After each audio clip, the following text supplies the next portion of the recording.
Salutationes. This session will go through the translation on Mucius Scaevola. We start off with the word diu. Now, diu means for a long time. So for a long time, porcena, and then we get, this is what's called an appositive. An appositive is a phrase that renames or redescribes someone or something. So Porcena, the king of the Etruscans, there's the genitive plural here. And the Etruscans were a people that lived around the area of Rome today, more kind of in the countryside. And they were their own, not really a nation, but a tribe, a group of people. So for a long time, Porcena, the king of the Etruscans, was obsederat. He had done what? He had besieged Rome. Rome's our direct object, Rome. Now notice here, Ponte Sublicio Defenso, a Horatio Cocle. Notice all those are ablative. So bells should be going off in your head saying, hey, this might be an ablative absolute. And sure enough it is. There's a participle here, a perfect passive participle, and nouns that are also both ablative.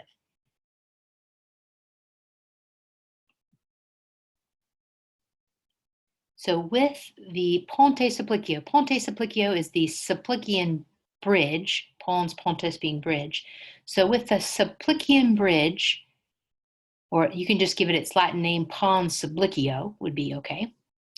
Having been defended by Horatius Cocles, and Horatius Cocles was another Roman hero.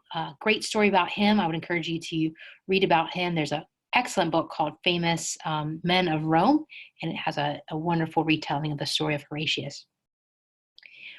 So with the Pons Supplicius having been defended by Horatius Cocles, a maxima inopia, a great lack of kibi, notice the genitive here, erat was Romae, for Rome. This is what's called the dative of possession. The Romans would never say the Romans had a lack of food. They would say there's a great lack of food to the Romans. So in other words, there was kind of a famine.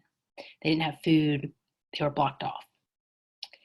C. Mucius. Now the C here actually is a G. His name was Gaius, but it's oftentimes abbreviated as a C in Latin. Gaius Mucius, a Romanus adolescens nobilis. Again, in a positive, this phrase gives us more information about who Mucius is.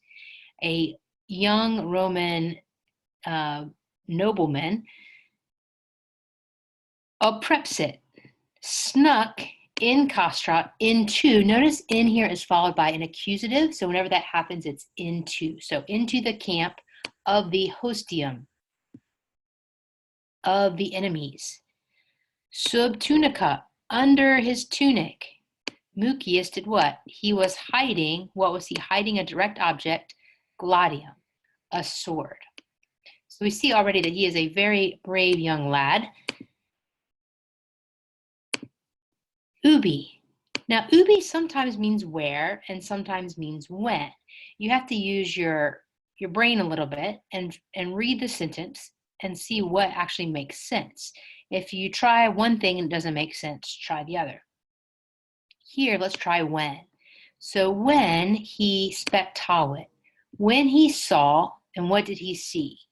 He saw regem. He saw the king and the scribam and the scribe, like someone writing. Sedentes, notice the present active participle here.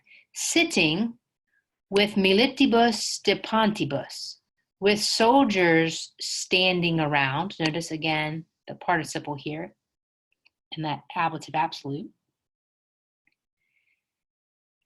Mucius recognavit non. Mucius did not recognize regem, the king.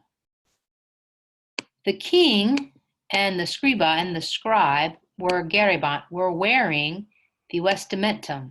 There's our direct object, the clothing of regium, of kings. Diu, there's that word diu again, for a long time. Dubitabat, he was hesitating. Uter, which erat was Rex. Which was the king? Which of these two guys was the king? Finally, or at last, tandem, audax Mucius. Audax modifies Mucius. Brave Mucius did what? Abscidit. He cut off the caput. Here's our direct object. Remember, this is a neuter noun, so the nominative and accusative forms look the same. He cut off the head of the scribi, of the scribe, Gladio, with his sword. This is ablative of means. So there's no word for cum, no word for with in there. You just add that into your translation as you go. Custodes, so guards, we get the word custodian from custodes. The guards apprehenderant, they seized, another good word from here, apprehend, good SAT word there. The guards seized the adolescentem, the young boy, the young man, which is Mucius, and they traxit, they dragged eum, notice the accusative here, him, ad regem, to the king. Mucius clamat, Mucius shouts, sum civis Romanus, I am a Roman citizen. Now, being a Roman citizen was a big deal in those days. It often got you special privileges. If you've ever read the book of Acts, where Paul indicates that he's a Roman citizen, it gets him taken right into the heart of Rome. So it definitely is something that is taken very seriously. Concilium meum, my plan est te interficere. My plan is to do what? Notice the infinitive here, present active infinitive, is to kill, direct object, you. Non timeo, I am not afraid of, direct object, mortem, death. His verbis dictis, notice the ablative absolute.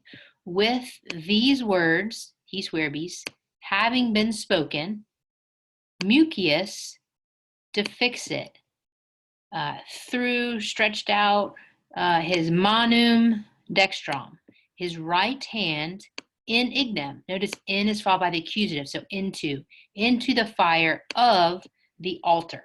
An altar is a place where religious sacrifices would be offered, also a place where, in this case, the fire was burning. You can see the altar here. So to show his bravery, he throws his hand into the fire. And here's actually a depiction of that from Roman times. It's a statuary of that event. Porcena, observans, notice this is the participle here, observing the fortitudinem, the bravery of Aius, of him, or his bravery, you could say. Timuit, feared Mucium, feared Mucius. And remissit, notice this is re and mitto. So he sent Eum, he sent him back to Rome. Notice here there's no word for to. With names of cities particularly, lots of times the odd that you would expect to see is left out, but you can add it into your translation as to Rome. There, Romani, the Romans, dederant.